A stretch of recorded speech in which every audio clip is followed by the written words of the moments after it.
Hello， 大家好，我是 Barry， 这是 macOS App 分享的第二期，第一期的内容在这里。同样和第一期推荐的 App 一样，这期要分享的 App 还是突出两个字：免费，免费，免费。第一期我们解决痛点的部分，这一期我们来看看痒点的部分。什么是痒点呢？我认为是 macOS 系统和自带的 App 可以满足一些基础的功能，但是在细节上可能或多或少都会遇到一些小问题。虽然不会严重影响到用户的整体体验，但如果能够解决，就可以大幅度的提升我们的满意度。说人话就是，并不是不能用，但是解决了可以更好用。如果你也遇到过本期提到的小问题，可以试试安装这些 App， 或者你已经在用了，可以在弹幕扣个1。如果你有更好的替代品，也请在评论区留言，让其他的小伙伴看到。同样老规矩，我会把相关的内容整理到评论区置顶，只求你一个免费的3连。当然你能点个关注就更好了，这样就不会错过后面精彩的内容。你的支持就是我最大的动力。普罗米修斯从宙斯那里盗取了火种，带给了人类，让人类从此不再吃冰冷的食物。而拉里特斯勒设计了复制、剪切和粘贴，帮我完成了每天90%的工作。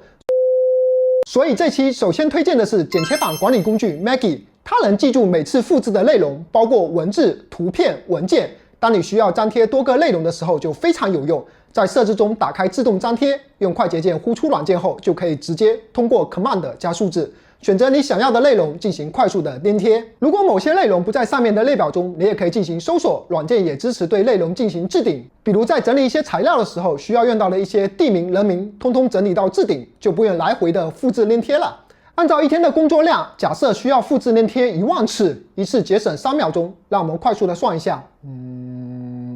差不多帮我们节省了8小时，四舍五入下等于今天没有上班。第二款推荐的软件是 Mac Mouse Fix， 不知道大家用 Mac 的时候是触控板用的比较多，还是鼠标用的比较多呢？或者说二者相结合？ Mac 上的触控板无论手势还是灵敏度都非常好用，而 Mac Mouse Fix 的口号是让你手上10美刀的第三方鼠标比苹果自带的触控板还好用。我看了下苹果官网的妙控板是129美刀，也就是说四舍五入下，你下载安装后至少赚了100美刀。App 的功能主要分为2大块，第一个功能是把 Mac 触控板的手势功能带到了第三方的鼠标上，它使用鼠标上的辅助按键模拟了这些手势，比如双指轻点2下就可以放大或缩小，合拢拇指和3个手指可以显示启动台，张开拇指和另外3指可以显示电脑桌面等等。这些功能如果没有触控板或者妙控鼠标，就只能依靠键盘快捷键来实现。如果你在电脑前经常只能用一只手，另一只手总是拿着东西，比如说水杯或者接听电话，那它就非常适合你。不过你的鼠标至少需要有一个侧边按键，软件可以对滚轮中键、侧边前进、后退键这3个键进行设置。支持的触发动作有点按、按住、连按、连按3次等。你可以针对每个触发动作设定指定的操作，比如快速查看、智能缩放、呼出调度中心、应用窗口、启动台、左右切换桌面等等。还支持键盘快捷键，你可以根据自己平时的使用习惯来定义这些操作。大部分的操作我都使用默认设置，不过我将连按2次设置成所选区域的截图拷贝到剪切板，连按3次是将所选区域的截图储存为文件。因为平时经常截图，默认的快捷键每次都按不准，都要眼睛瞄一下键盘，手像鸡爪一样对准才行。点按并滚动设置为桌面和启动台，类似在触控板上4指的张开、捏拢和做左右的移动。软件的设置和操作有一点点的反直觉，一开始你可能需要适应一下。在设置按键这里，把鼠标移动到十字区域，然后点击你需要触发的鼠标按键，比如返回键。软件识别到后，就会直接跳到这个按键的动作指令上，你再选择需要的动作就好了。这里还有2个触发动作，可能需要你多做几次才会习惯。第一个是点按并滚动，指的是点击鼠标按键的同时滚动鼠标中键滚轮。第二个是点按并拖移，指的是点击鼠标按键的同时移动鼠标。第二个功能就是优化鼠标的滚动效果和方向。开启平滑滚动后，可以让你的鼠标滚轮效果和触控板一样顺滑，而不是鼠标默认的那种卡卡的感觉。如果同时打开模拟触控板的设置，当你用鼠标滚动到网页的最上方或者最下方的时候，它还会模拟触控板那种咣一下的感觉，细节可以说是非常到位了。你也可以在这里开启反转方向，单独更改你的鼠标滚动方向，会更符合大多数人的使用习惯。触控板还是可以保留默认的双指向上进行网页滚动。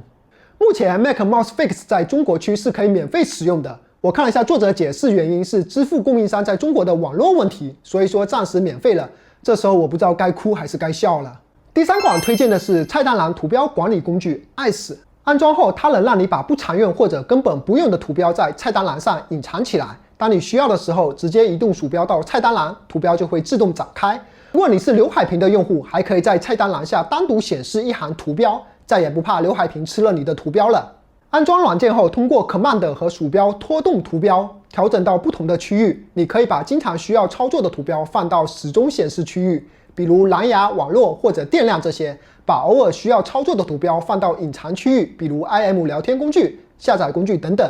把不需要操作的图标放到永久隐藏区域，比如刚才推荐的 Mac Mouse Fix、其他系统辅助小工具等等。软件还可以对菜单栏外观进行美化，包括调整菜单栏的颜色、添加阴影边框、圆角等等。不过可能由于我的审美不行，折腾了半天，感觉系统默认的就比较好看了。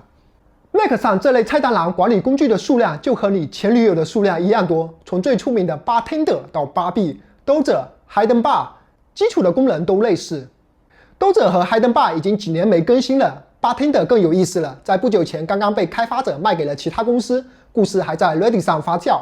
而选择 Ice 的主要原因是作为后起之秀，开发者的版本更新很勤，在软件完全免费的情况下，它已经可以满足大部分人的需求了。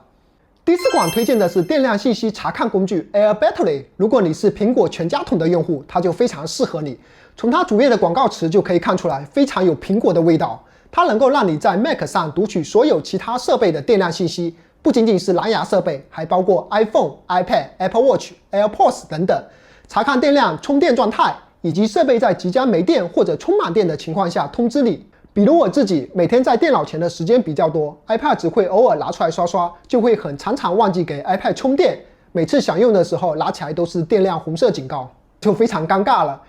有了 Air Battery 后，设置低电量通知，当你的 iPad 电量低于 20% 的时候，它就会通知我需要充电了。软件支持 Docker、菜单栏、小组件3种显示模式，建议保留一个就好了。你可以完全用它来替代系统自带的电量显示。最后推荐的是 Mac 上窗口管理工具的组合拳 Loop 加 Airtable，